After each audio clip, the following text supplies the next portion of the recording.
Good morning बच्चों।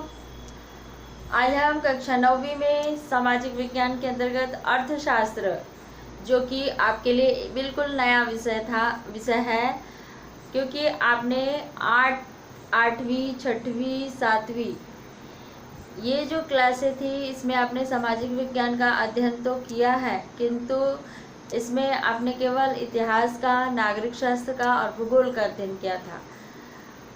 और 9th में अभी अब आपको सामाजिक विज्ञान के अंतर्गत 4 विषय का अध्ययन करना है, जिसमें आपको इतिहास का भी अध्ययन करना है, भूगोल का भी और नागरिक शास्त्र का भी, और इसके साथ साथ एक नया सब्जेक्ट है आपके लिए, नया विषय है जो अर्थशास्त्र है, जिसको हम इंग्लिश में इकोनॉमिक्स कहते हैं। इसके पहले वाला जो क्लास हुआ था इसमें मैंने आपको अर्थशास्त्र किसे कहते हैं और अर्थशास्त्र क्यों आवश्यक है, मतलब हमारे जीवन में अर्थशास्त्र का क्या महत्व है। एक अर्थशास्त्र के अध्ययन के लिए जो बेसिक चीज़ के बारे में आपको जानकारी होनी चाहिए, उसके बारे में मैंने आपको संक्षिप्त रूप से इसके पहले वाले क्लास में जो अर्थशास्त्र की क्लास हुई थी उसमें बताया था। अब हम लोग देखते हैं कि अर्थशास्त्र में आर्थिक क्रियाओं की समझ, जो आपका 16वां अध्याय है, 15वां अध्याय है, ये 15वां अध्याय में आपका जो शीर्षक है आर्थिक क्रिया की समझ, ये किस प्रकार से है। तो भारत एक कृषि प्रधान देश है, और कृषि प्रधान देश होने के साथ साथ यहाँ पर देखेंगे कई सारे ऐसे व्यवसाय हैं जिसको मनुष्य करता है। और क्यों करता है? क्योंकि उसको हम अपने परिवार का भरण पोषण करना है, भरण पोषण के साथ साथ वो अपने परिवार को आगे बढ़ाता है, मतलब उसके जीवन की रक्षा, उसका खान पान, उसका आगे का विकास करने के लिए व्यक्ति क्या करता है, अपने परिवार के लिए आर्थिक क्रियाएं करता है।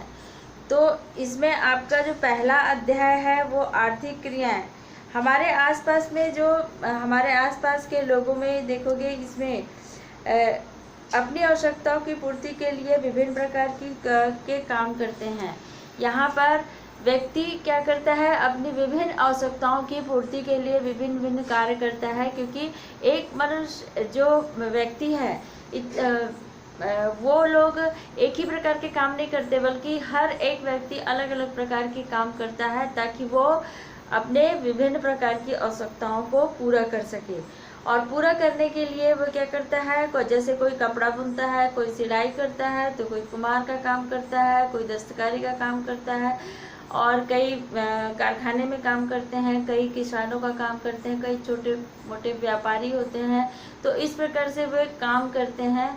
क्यों करते हैं? क्योंकि वे उनको अपनी आवश्यकताओं को पूरा करना होता है, और ये आवश्यकताएं उनकी ये होती है कि अपने परिवार का भरण पोषण।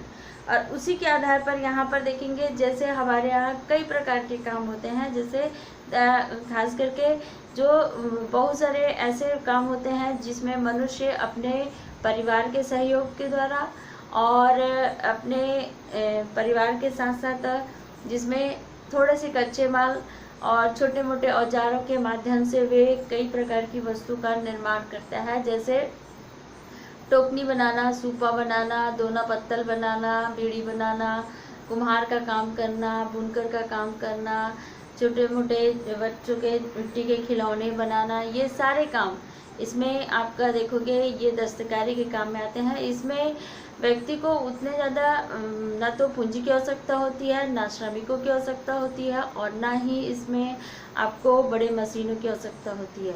किंतु कुछ काम ऐसे होते हैं जिसमें देखेंगे हमको भारी मात्रा में पूंजी की आवश्यकता होती है, अधिक मात्रा में श्रमिकों की आवश्यकता होती है, और इसमें हमको बड़ी बड़ी मशीनों की भी आवश्यकता होती है, ताकि हम उसमें उसका उत्पादन अधिक मात्रा में कर सके। तो इसका जो उत्पादन होता है वो कारखानों में होता है ना। और कुछ काम ऐसे होते हैं जो बड़े व्यापारी होते हैं, व्यापारी लोग होते हैं जो वस्तुओं को क्या करते हैं, खरीद कर लाकर जो थोक के भाव में रखते हैं और फिर उसको फुटकर व्यापारियों को बेचते हैं।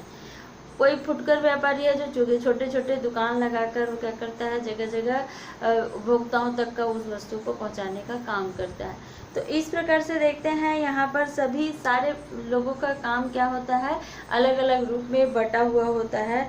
तो उसको ये जितने भी काम होते हैं, ये सारे काम क्या कहलाते हैं, आर्थिक क्रियाएं करना। आर्थिक क्रिया की किस प्रकार से की जाती है, इसी के आधार पर देखोगे आपकी जो पुस्तक है, पुस्तक में आपका जो ये वाला जो भाग है, ये वाला जो सूची बनाई है, सूची क्रमांक, इसमें कई सारे ऐसे काम दिए हुए हैं जो व्यक्ति करता है। जैसे किसान के द्वारा अनाज का उत्पादन करना, मिट्टी से मिट्टी के बर्तन का बनाना, यहाँ पर व्यापारियों द्वारा यहाँ पर उत्पादित सामग्री को खरीदना तथा बाजार तक का बेचना। और फिर है स्कूल में शिक्षक का पढ़ाना, ये भी एक प्रकार का काम है। जैसे एक इंजीनियर का काम होता है, आर्किटेक्ट का काम होता है, भवन निर्माण के लिए वो क्या करता है, नक्शा बनाने का काम करता है। इंजीनियर का काम वैसी होता है। फिर उसके बाद एक डॉक्टर है जो कि काम करता है, जिसके बदले में वो भी एक काम के बदले में भी वो क्या करता है, आर्थिक क्रिया करता है, मतलब उसके बदले में उसका उद्देश्य होता है। यहीं पर देखेंगे कई सारे ऐसे काम है, मछली पकड़ना है ना, कृषि करना है, व्यापार करना है, मिट्टी के बर्तन बनाना, तो ये बहुत सारे ऐसे काम हैं। ये काम के साथ साथ कुछ काम ऐसे होते हैं जो सेवाओं के आधार पर किया जाता है। जैसे कई काम हैं जिसको हम करते हैं, लेकिन वो सेवा के आधार पर सेवा प्रदान करके वो अपने आवश्यकताओं को पूरा करता है। जैसे परिवहन का साधन, परिवहन का साधन ये होता है कि परिवहन के माध्यम से हम वस्तुओं को एक जगह से दूसरे जगह लाने ले जाने के लिए वो परिवहन हमको सेवा प्रदान करता है, लेकिन उसका क्या काम रहता है, सेवा के बदले में उसको आर्थिक लाभ कमाना।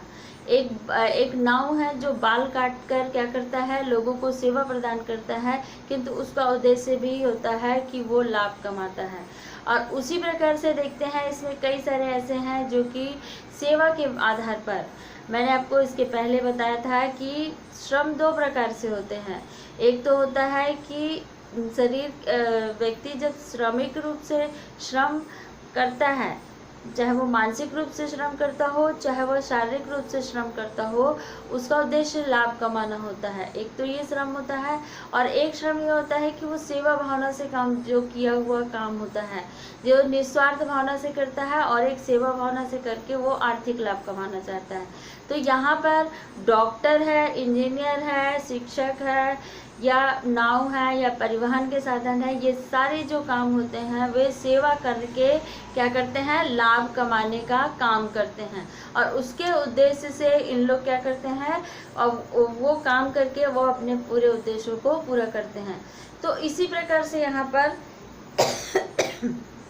उसका जो सूची बना हुआ है, वो सूची के आधार पर आपकी पुस्तक में दिया हुआ है कि हर एक लोगों का काम अलग अलग रूप में बटा हुआ है।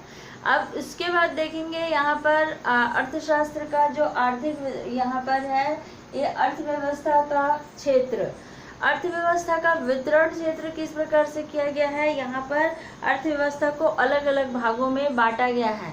ये 3 भागों में बांटा गया है। पहला है कृषि क्षेत्र, दूसरा है उद्योग क्षेत्र, और तीसरा है सेवा क्षेत्र के माध्यम से, है ना। कृषि क्षेत्र के माध्यम से, उद्योग क्षेत्र के माध्यम से, और ये यहाँ पर देखेंगे सेवा क्षेत्र के माध्यम से। तो 3 प्रकार से इसमें अलग अलग रूपों में बांटा गया है। तो कृषि क्षेत्र के माध्यम से जैसे देखते हैं ना कि कृषक अनाज उत्पादन करता है, अनाज उत्पादन करके क्या करता है, कृषि काम करता है। और कृषि काम करने के अलावा यहाँ पर कई सारे ऐसे काम होते हैं जो कृषि क्षेत्र के अंतर्गत आते हैं। जैसे वनोपज प्राप्त करना, है ना, शिकार करना, मछली पकड़ना, और जो जंगल से जड़ी बूटी प्राप्त करना, और है देखोगे बहुत सारे ऐसे काम होते हैं जो कृषि क्षेत्र के अंतर्गत आते हैं। उसको करके वो क्या करता है, अपनी आवश्यकताओं को पूरा करता है, और वो काम उसका कृषि क्षेत्र के अंतर्गत आता है। उसी प्रकार से देखते हैं हम लोग जो उद्योग क्षेत्र है। उद्योग क्षेत्र है तो उद्योग हम किसको कहते हैं, जहाँ पर वस्तुओं को, जो कच्चे माल के रूप में जो वस्तुएं प्राप्त होती हैं, उसको हम पक्के रूप में परिवर्तित करके उस वस्तु की उपयोगिता को बढ़ा देते हैं। उसको हम क्या कहते हैं, उद्योग है ना। तो यहाँ पर वस्तु का सृजित करना, मतलब वस्तुओं का सृजन करना, सृजन करके उसको, उसकी उपयोगिता को बढ़ाना ही क्या कहलाता है, उद्योग के माध्यम से हम उसको करते हैं। और ये उद्योग 3-4 प्रकार से होते हैं। एक तो होता है आपका, देखोगे सबसे पहले होता है कुटीर उद्योग, फिर लघु उद्योग होता है, फिर मध्य उद्योग, फिर बृहद उद्योग। ये 4 प्रकार के उद्योग होते हैं। आपको इसके पहले साधारण रूप से मैंने जब इस आर्थिक क्रिया का वो था उसमें समझाए थे कि लोग दस्तकारी का काम करते हैं। दस्तकारी का काम क्या होता है, जैसे घर में ही बैठकर अपने परिवार के सहयोग के द्वारा ही क्या किया जाता है, उन काम को किया जाता है। और उस काम को करके वे लोग क्या करते हैं, उसमें ना तो ज़्यादा पूंजी की आवश्यकता होती है, ना ज़्यादा कच्चे मालों की आवश्यकता होती है, और ना ही बड़े मशीनों की आवश्यकता होती है। वो एक परिवार के एक दूसरे के सहयोग से उस वस्तु का निर्माण आसानी से कर सकते हैं। ऐसे काम को हम कुटीर उद्योग के को लेते हैं। और उसी के प्रकार से हम देखेंगे लघु उद्योग होता है, जिसमें यहाँ पर सहकारी संस्था है, मतलब लोगों का छोटा छोटा संगठन बनाकर उस कार्य को पूरा किया जाता है किसी वस्तु का निर्माण करने के लिए। तो ये होता है लघु उद्योग। और उसी प्रकार से यहाँ पर देखेंगे एक तो और होता है कि इसी में एक होता है मध्य उद्योग। मध्य उद्योग के माध्यम से यहाँ पर जो वस्तु का निर्माण करते हैं वो भी। और एक और होता है जो बृहद उद्योग होता है। बृहद उद्योग के माध्यम से यहाँ पर वस्तु का निर्माण किया जाता है। बहुत अधिक मात्रा में कच्चे माल की भी आवश्यकता होती है, बहुत अधिक मात्रा में इसमें कच्चे माल के साथ साथ श्रमिकों की भी आवश्यकता होती है, बहुत अधिक मात्रा में इसमें हमको पूंजी की भी आवश्यकता होती है। तो ये जो उद्योग होते हैं इसको 4 भागों में विभाजित किया जाता है, और जिसमें जिस प्रकार की सुविधाएं प्राप्त होती हैं उस प्रकार से उसमें वस्तु का उत्पादन किया जाता है। इसको हम ये कहते हैं कि ये बृहद उद्योग है। और लगभग जहाँ पर इस वस्तु की आवश्यकताएं बहुत अधिक मात्रा में होती है उसलिए, और वहाँ पर जहाँ पर कच्चे माल की उपलब्धता होती है, ऐसे जगह में इन उद्योगों को स्थापित किया जाता है जहाँ पर आसानी से लोगों को रोजगार प्राप्त हो सके। तो ये उद्योग को भी हम अलग अलग भागों में, क्षेत्रों के रूप में बांट सकते हैं। अब उसी के आधार पर देखते हैं सेवा क्षेत्र। सेवा क्षेत्र के आधार पर देखेंगे कि एक शिक्षक है जो कि काम करता है, सेवा प्रदान करता है। एक डॉक्टर है, वो भी अपने काम के आधार पर लोगों को सेवाएं प्रदान करता है। एक बाल काटने वाला नाऊ है जो वो भी लोगों को सेवा प्रदान करता है। क्योंकि ये जो लोग होते हैं, चाहे वो एक परिवहन का साधन प्रदान करता है, ऐसे लोग भी क्या करते हैं, सेवा प्रदान करते हैं। तो इसमें से बहुत सारे ऐसे लोग हैं जो सेवा प्रदान करके क्या करते हैं, अपनी आवश्यकताओं को पूरा करते हैं। तो ये क्षेत्र भी अलग अलग रूप में बटा हुआ होता है। ये जो सेवा प्रदान करने वाले लोग होते हैं, जो कि जिसमें उनका इसमें उत्पादन तो नहीं होता, बल्कि इसमें लोगों को सेवाएं देकर क्या किया जाता है, वे अपनी आवश्यकताओं को पूरा करते हैं। मतलब लोगों को सेवा प्रदान करके उनका जो उद्देश्य होता है, उनका उद्देश्य होता है आर्थिक लाभ कमाना, और उसी के आधार पर इन लोग क्या करते हैं, लाभ कमाते हैं। तो बच्चों, इसमें आप ये वाले पार्ट में आपने, इसके पहले भी मैंने वीडियो बनाया था, लेकिन उसमें आवाज़ नहीं आ रही थी, इसलिए इस पार्ट को फिर से मैं फिर से पढ़ाकर फिर से आपको भेज रहे हैं। तो आप इस पार्ट को अच्छे से अध्ययन करेंगे और इसका प्रश्न उत्तर छोटा छोटा निकाल कर आप लिखोगे। ठीक है, थैंक यू।